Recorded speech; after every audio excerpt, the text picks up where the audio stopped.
I can guarantee you one thing. They're carrying around unresolved guilt.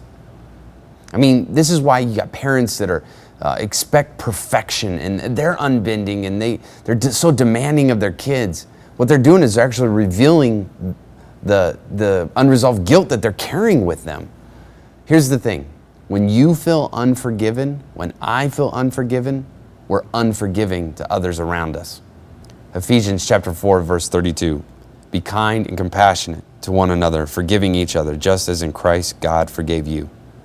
The key to forgiveness is understanding that God is forgiving you and me every day.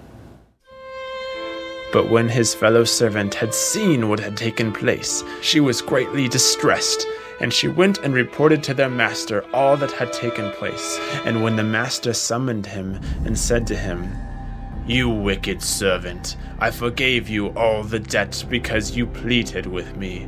And should not have you had mercy on your fellow servant as I had mercy on you? And in anger his master delivered him into the jailer's hands until he should pay all of his debt. Resentment is hell on earth. I mean, it tortures you. The master said, if you're going to be unforgiving, then I'm going to be unforgiving to you. And then he calls for the jailers to take the man away. In fact, the word jailer in this text actually means tormentors.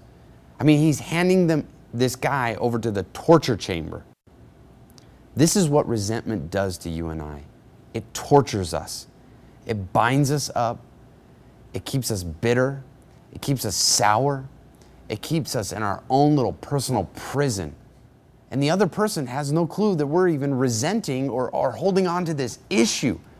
We want them to be hurt by it, but it's actually affecting us. You know, Job chapter 21, verse 23, he says, some men will live all their lives happy until they die, and others will live all their life sad. Why? Because they have bitterness in their heart.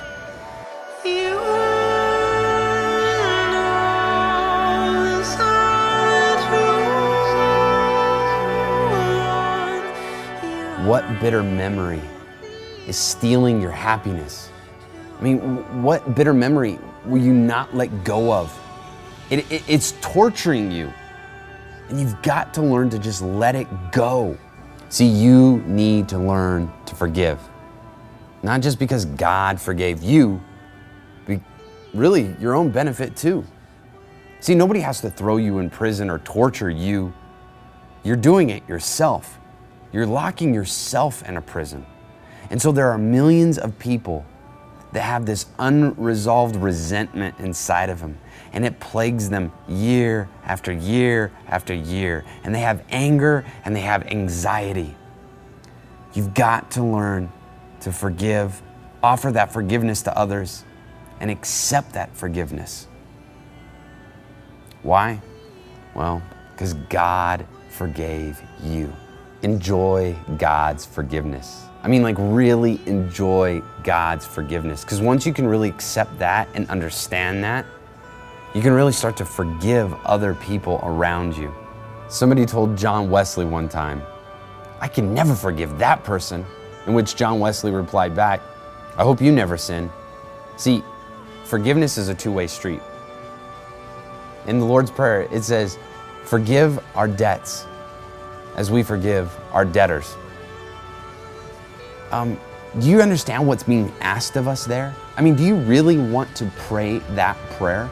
Basically, we're asking God, forgive us as much as we forgive others around us.